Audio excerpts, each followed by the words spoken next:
Mount Prospect is a thriving modern community featuring 165 miles of streets, large corporations, small businesses, and happy families.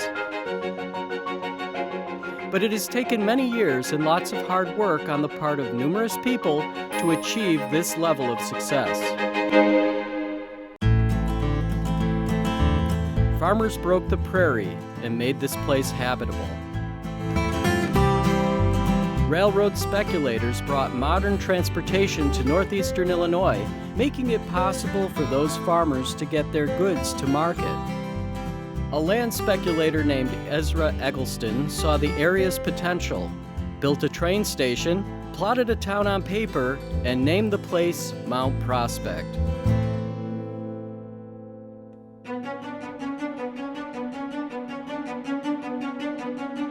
Hard-working Germans like John C. Mehling and John Mine and William Willey picked up where Eggleston left off, creating a small commerce center beside the tracks close to Eggleston's train station. A few years later, William Bussey, a man with lots of political influence in Cook County, settled in town and made Mount Prospect development his pet project.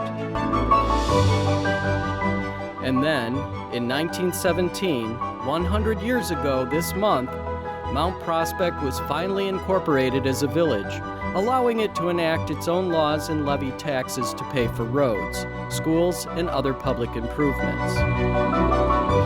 Mount Prospect's growing status and exuberance at this time were well recognized by its neighbors, most of whom were more developed.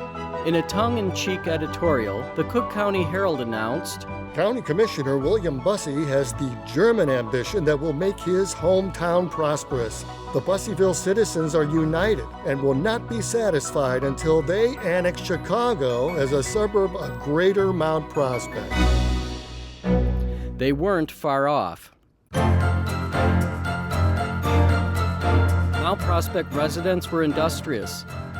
The community already had a volunteer fire department, a public school, a Lutheran church, a blacksmith, a tavern, several stores, a couple of small industries, and even its own electric company. By the 1920s, the world began to discover the new village. William and George Bussey began subdividing some old farms into lots to appeal to newcomers, and not long thereafter, outside developers like Axel Longquist and H. Roy Berry came to town. When the decade began, Mount Prospect had a population of 349. 10 years later, that number had almost quadrupled.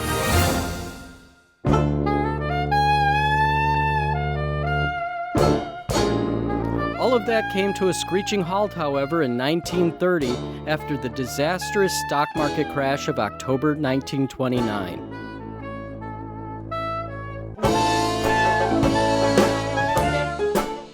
But Mount Prospect did make history as the only municipality in Cook County that was not broke by January of 1930. Mount Prospect held on until the worldwide financial picture began to improve in 1937. The developers didn't rush back, however. Everyone remained cautious, and that was fortunate because war was on the horizon. A date which will live in infamy. The Japanese attacked Pearl Harbor in late 1941, and young men left town in droves to fight in Europe and the Pacific, preventing growth in Mount Prospect for another 4 or 5 years. The only thing growing here was the victory gardens residents had planted. Mount Prospect made up for lost time between 1946 and 1980.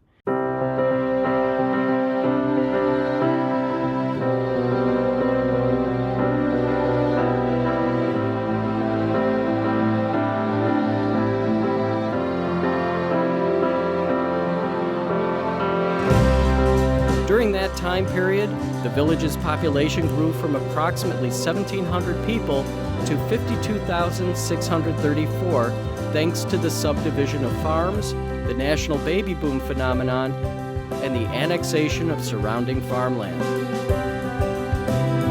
A A succession of mayors and trustees, as well as village staff members, has dealt with the growth to the best of their abilities, working to attract tax and job-generating businesses that would employ residents and keep Mount Prospect affordable for families.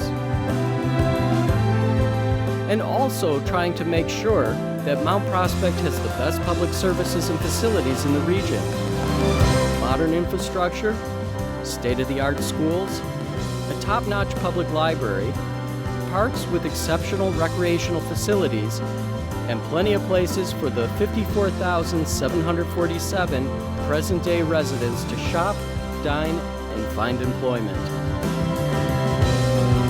So this year we celebrate 100 years of hard work and success, reflecting on a storied past and looking ahead to a bright future. And we, the citizens of today's Mount Prospect, share an unbroken bond with the founding fathers who dreamed and the immigrant farmers who came before us. A love of land, a love of this land, a place we call home.